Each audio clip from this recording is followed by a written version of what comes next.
Friends, இன்றைக்கி நம்ம டேஸ்டியான இட்லி சில்லி பவுடர், இட்லி மிளகாய் பொடி எப்படி பண்ணலான்னு பார்க்கலாம் வாங்க. இது நம்ம மிளகாய் பொடியை அரைச்சி வச்சுக்கிட்டு பாட்டிலில் ஸ்டோர் பண்ணி வச்சுக்கலாங்க. நல்ல இட்லி தோசை இதுக்கெலாம் தொட்டு சாப்பிட்டா அருமையாக இருக்கும். முன்னாடி என்னோடய சேனலை சப்ஸ்கிரைப் பண்ணாதவங்களாம் சப்ஸ்கிரைப் பண்ணிவிட்டு கூடவே பக்கத்தில் இருக்கிற பெல் ஐக்கானையும் கிளிக் பண்ணிக்கோங்க.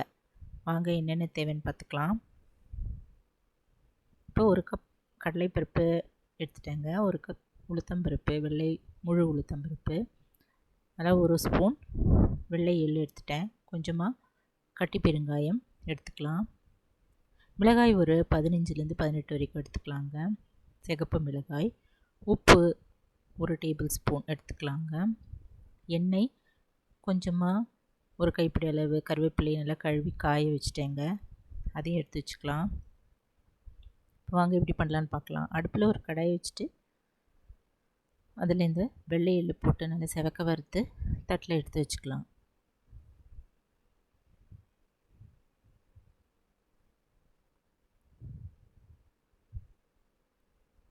இப்போ நல்லா செவந்ததும் நம்ம அதை கிண்ணத்தில் எடுத்து கொட்டி வச்சிடலாங்க.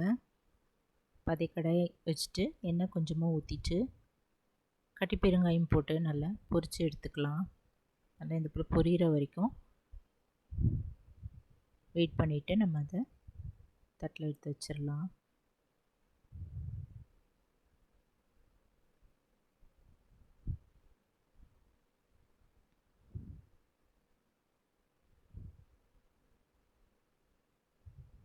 இப்போ அதே எண்ணெயிலேயே நம்ம உளுத்தம்பருப்பு போட்டு நல்லா செவக்க வறுத்து எடுத்துக்கலாங்க.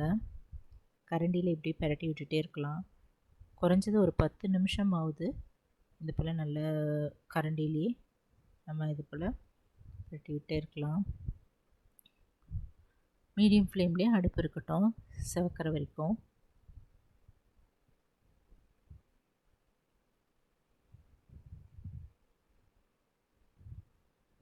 இப்போ இது போல் நல்லா செவந்ததும் நம்ம அதையும் தட்டில் எடுத்து வச்சிடலாம்.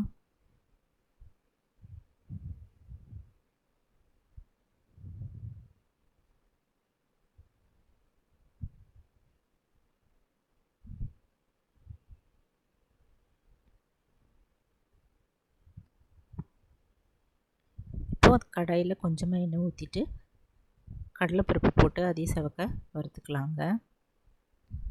எல்லாமே கிட்டத்தட்ட ஒரு 7 to 10 நிமிஷம் வரைக்கும் ஆச்சுங்க. மீடியமாகவே இது நல்லா செவக்கிற வரைக்கும் நம்ம பொறுமையாகவே இதை வறுத்துக்கலாம்.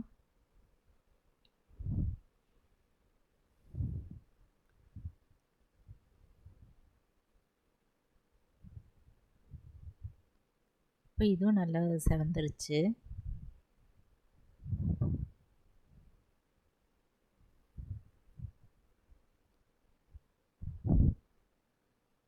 நல்லா கலரே சேஞ்ச் ஆன பிறகு நம்ம அதையும் எடுத்து தட்டில் எடுத்து வச்சிடலாங்க.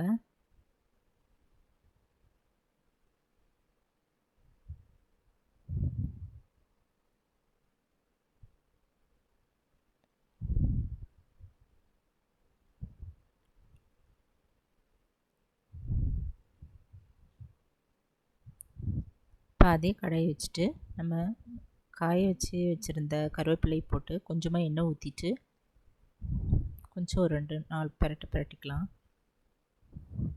இப்போ சுருளை வதங்கின பிறகு அதையும் எடுத்து வச்சிடலாம்.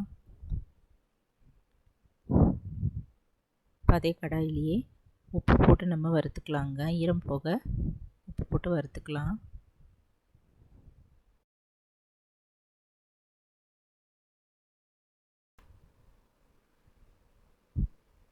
இப்போ இதை நல்லா வறுப்பட்டு தான் அதையும் தனி தட்டில் எடுத்து வச்சிடலாங்க. இப்போ கொஞ்சமாக எண்ணெய் ஊற்றிட்டு நம்ம மிளகாயை நல்லா வறுத்துக்கலாம். நல்லா செவக்க வறுப்பட்டதும் நம்ம எடுத்து வச்சிடலாங்க.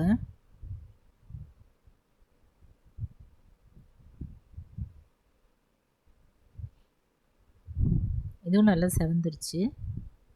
இதே நம்ம பிளேட்டில் எடுத்து வச்சுக்கலாம். மிளகாய், உப்பு, பெருங்காயம் இது ஒரு பிளேட்லேயும், மற்ற பருப்பும் எள்ளு, கருவேப்பிலை இதெல்லாம் இன்னொரு கிண்ணத்துலேயும் எடுத்து வச்சிடலாங்க. இப்போ இதில் நல்லா ஆறட்டும். கொஞ்சம் ஒரு 1/2 அன் ஹவர் கழித்து நம்ம இதை மிளகாயோட காம்பெல்லாம் கிள்ளிட்டு மிக்ஸி ஜாரில் போட்டு அரைச்சிக்கலாம். மிளகாய், உப்பு, பெருங்காயம் இதெல்லாம் பவுடராக்கி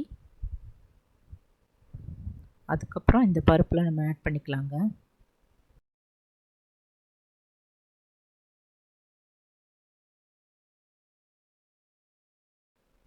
இந்த போல் பவுடர் ஆக்கிட்டு நம்ம பருப்பையும் சேர்த்து அரைச்சிக்கலாம். இப்போது இட்லி சில்லி பவுடர் தயாராகிடுச்சுங்க. கொஞ்சம் நறுன்னு இருக்கிற ஸ்டேஜில் நம்ம இதை அரைச்சி ஒரு தட்டில் கொட்டி வச்சிடலாம். இது நல்லா ஆறட்டும். ஆறின பிறகு நம்ம இதை பாட்டிலில் ஸ்டோர் பண்ணி வச்சுக்கலாம்.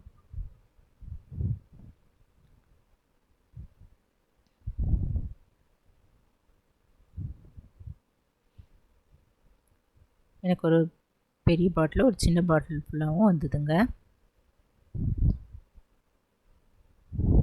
நம்ம இது ஒரு பாட்டில் ஃப்ரிட்ஜில் வச்சு கூட ஒன்று மட்டும் நம்ம வெளியில் வச்சு நம்ம யூஸ் பண்ணிக்கலாம். இந்த டேஸ்டியான இட்லி சில்லி பவுடர் நீங்களும் ட்ரை பண்ணி பார்த்துட்டு எப்படி இருக்குன்னு சொல்லுங்கள்.